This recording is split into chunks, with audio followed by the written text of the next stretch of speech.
Hello everyone. तो अगर आप भी यूपी लेखपाल की तैयारी करते हैं और 21 मई को आपका एग्ज़ाम है तो ये 10 मिनट की वीडियो आपके लिए बहुत हेल्पफुल होगी। आज की इस वीडियो में हम 25 ऐसे क्वेश्चंस देखेंगे जो बेसिकली यूट्यूब पर बहुत कम लोग बताते हैं, लेकिन ये एग्ज़ाम में बार बार पूछे जाते हैं। तो आज की इस वीडियो की PDF फाइल आप नीचे पिंड कमेंट से डाउनलोड कर लेना, चैनल को सब्सक्राइब कर देना और प्लेलिस्ट जरूर देख लेना। ये प्लेलिस्ट मैंने बना दी है यूपी लेखपाल और यूपी कांस्टेबल की। पहला वीडियो देखिएगा। उत्तर प्रदेश में राजस्व परिषद का जो न्यायिक मुख्यालय है ये कहाँ पर है? ये बहुत इंपॉर्टेंट है। ये पिछली बार प्रीवियस ईयर में आया था। इसका सही जवाब मेरे भाई होगा प्रयागराज, यानी कि ऑप्शन नंबर बी बिल्कुल करेक्ट होगा। प्रयागराज में बना हुआ है उत्तर प्रदेश राजस्व परिषद का न्यायिक मुख्यालय। भूमि का जो नक्शा होता है ना, जो भू मैप होते हैं, वो यूपी में किस पोर्टल पर आप ऑनलाइन देख सकते हैं? ये इस टर्म का क्या मतलब हुआ, आइए समझते हैं। पोर्टल का मतलब होता है कि आप एक वेबसाइट मिलेगी, उस वेबसाइट पर जा कर के आपका जो घर होगा या फिर आपकी जो खेती होगी उसका मैप देख सकते हैं। तो आपसे बेसिकली यहाँ पर पूछा गया कि वो पोर्टल का कौन सा लिंक करेक्ट होगा। इसका मेरे भाई सही जवाब होगा ऑप्शन नंबर बी, HTTPS सभी में होगा। और HTTPS क्यों लगाते हैं मैंने आपको बता दिया। इसके बाद में यूपी और इसके बाद आप यहाँ पर देख लेना .government.in लास्ट में लगा होता है। तो इसका सही जवाब ऑप्शन नंबर बी बिल्कुल करेक्ट हो जाएगा। तीसरा देखिए, और ये सारे के सारे प्रश्न रिपीटेड होते हैं, लेकिन यूट्यूब पर या फिर किसी भी कोचिंग इंस्टीट्यूशन पर इसको पढ़ाया नहीं जाता, क्योंकि ये 2 नंबर 3 नंबर के यहाँ पर लेकिन आते ही आते हैं। लेखपाल को पुराने समय, यानी कि जिसकी बात हम करेंगे जमींदारी उन्मूलन से पहले, क्या कहा जाता था? जमींदारी उन्मूलन का मतलब क्या है कि पहले आपको पता होगा, पहले के ज़माने में जमींदारी प्रथा होती थी, लेकिन फिर जमींदारी उन्मूलन अधिनियम लाया और इस प्रथा को ख़त्म कर दिया गया। आपसे ये पूछा गया कि इस प्रथा को ख़त्म होने से पहले पटवारी को किस नाम से लेखपाल को किस नाम से जानते थे? तो इसका सही जवाब हो जाएगा पटवारी, यानी कि ऑप्शन नंबर ए बिल्कुल करेक्ट होगा। कई बार आपसे घुमा करके पूछ देता है कि लेखपाल का पुराना नाम क्या है, तो इसका पुराना नाम भी क्या होगा? पटवारी। अमीन अलग होता है, लेखपाल से थोड़ा सा ऊपर तहसीलदार अलग, और कानून को आप जानते हैं। यूपी में चकबंदी अधिनियम किस वर्ष लाया गया था? ये बहुत इंपॉर्टेंट है। मैं 3 बार यह करवा रहा हूँ, तीसरी बार, क्योंकि लेखपाल में ये प्रीवियस ईयर में बहुत बार बना है। सबसे अधिक बार अगर कोई प्रश्न बना है तो वो चकबंदी अधिनियम से बना है। इसका मेरे भाई यहाँ पर सही जवाब क्या हो जाएगा कि चकबंदी अधिनियम कब लाया गया? तो ये 1954 में लाया गया था। ध्यान देना, 1954 में। यहाँ पर ऑप्शन थोड़ी सी करेक्ट नहीं है। 1954 में ये चकबंदी अधिनियम लाया गया था। ग्राम समाज की भूमि का प्रबंधन यानी कि रख रखाव कौन करता है? ये मैंने पहले भी आपको कराया है। ग्राम समाज की भूमि का रख रखाव कौन करता है? तो भूमि प्रबंधन समिति करती है। ऑप्शन नंबर सी यहाँ पर बिल्कुल करेक्ट हो जाएगा। ये चीज़ें आप रट के चले जाना, क्योंकि ये हर बार प्रश्न बनी है और बार बार ये प्रश्न बनते हैं और बनते भी रहेंगे। छठवां देखिए कि यूपी का सबसे नया जिला जो होगा ना, नवीनतम डिस्ट्रिक्ट, ये विकल्प के अनुसार कौन सा होगा? तो विकल्प में पहले ही संभल दे रखा है, तो इसका सही जवाब ऑप्शन नंबर सी होगा। लेकिन अगर संभल नहीं होता तो फिर मेरे भाई इसका सही जवाब हापुड़ हो जाता। ध्यान रखना, ऑप्शन नंबर बी। और अगर हापुड़ भी नहीं होता तो फिर ये अमेठी होता। ऑप्शन नंबर डी बिल्कुल करेक्ट। अमेठी का निर्माण यहाँ पर 2010 में किया गया था, मायावती की सरकार में। ध्यान देना, ठीक है। तो भाई ये हो जाएगा सही जवाब इसका कौन सा? संभल, यानी कि ऑप्शन नंबर सी बिल्कुल करेक्ट होगा। क्योंकि संभल दिया है ऑप्शन में, तो इसलिए नया जिला संभल ही होगा। यूपी राजस्व संहिता जो 2006 में आई थी, उसकी धारा 24 में किसका वर्णन किया गया? ये काफ़ी इंपॉर्टेंट है। ये पिछली बार भी आया था, नेक्स्ट एग्जाम में भी यूपी लेखपाल में आया था। इसका मेरे भाई यहाँ पर सही जवाब क्या हो जाएगा? सीमांकन, यानी कि जो पैदाइश होती है, कोई भी प्लॉट है ना, इसका सीमांकन करना, इसका बॉर्डर निर्धारित करना। 24 धारा, कितनी धारा 24 में किसका सीमांकन की चर्चा की गई? ठीक है। यूपी में सबसे अधिक आम उत्पादित किस क्षेत्र या किस जिले में होता है? आम के बारे में पूछा गया, मैंने कल भी आपको करवाया था। ये बहुत इंपॉर्टेंट है। इसका सही जवाब होगा लखनऊ। इसका मलिहाबाद सबसे अधिक फेमस है, लखनऊ का। कई बार लखनऊ ऑप्शन में ना दे करके सिर्फ मलिहाबाद देता है, तो ये चीज़ ध्यान रखना। मलिहाबाद आमों के लिए बहुत फेमस है। कौन सा आम? तो ये दशहरी आम। ध्यान देना, दशहरी आम के लिए ये बहुत फेमस है। लंगड़ांग के लिए कौन सा जगह फेमस है? एक बार मुझे कमेंट करके बता देना। एक चीज़ मैं आपको और बता देता हूँ यहाँ पर कि प्लेलिस्ट देखना बिल्कुल मत भूलना। मैंने प्लेलिस्ट बना दी है यूपी कांस्टेबल और यूपी लेखपाल के लिए।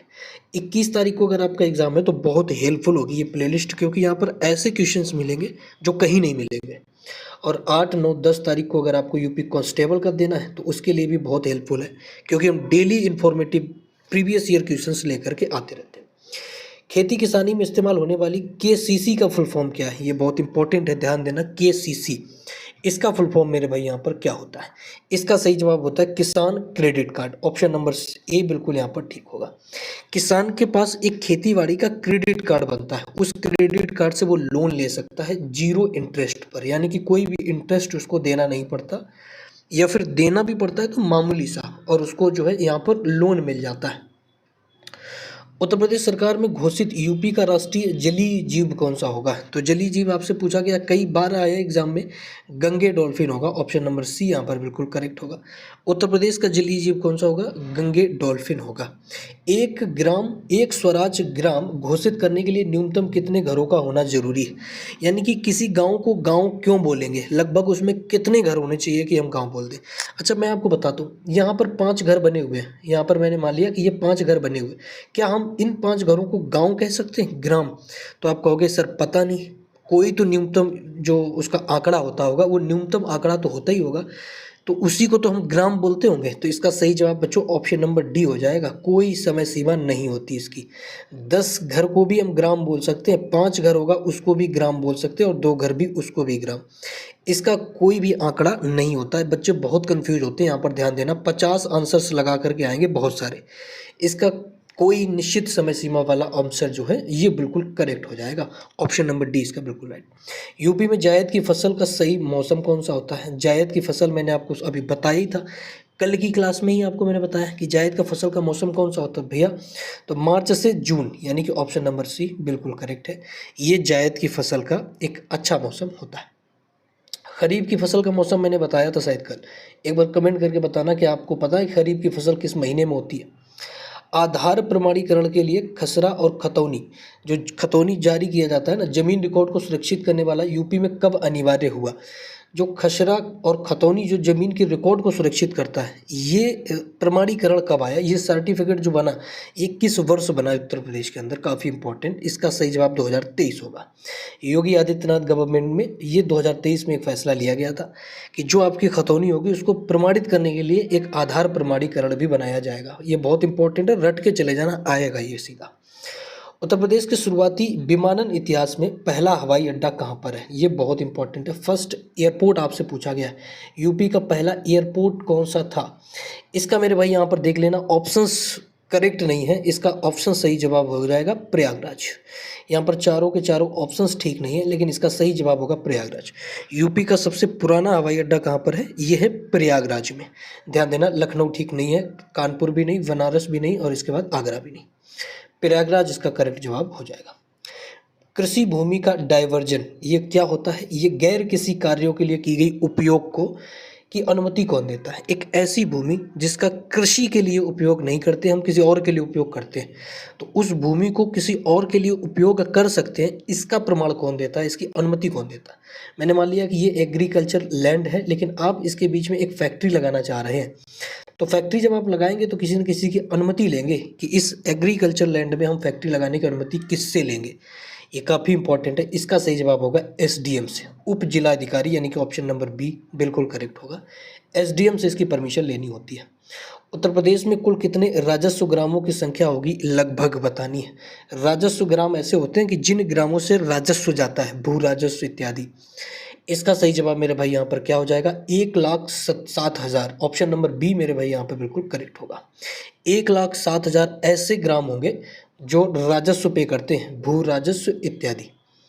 इंद्रधनुष योजना, एक योजना से प्रश्न जरूर बनेगा। तो इंद्रधनुष योजना का संबंध उत्तर प्रदेश में किस क्षेत्र से है? बहुत इंपॉर्टेंट प्रश्न है इंद्रधनुष योजना।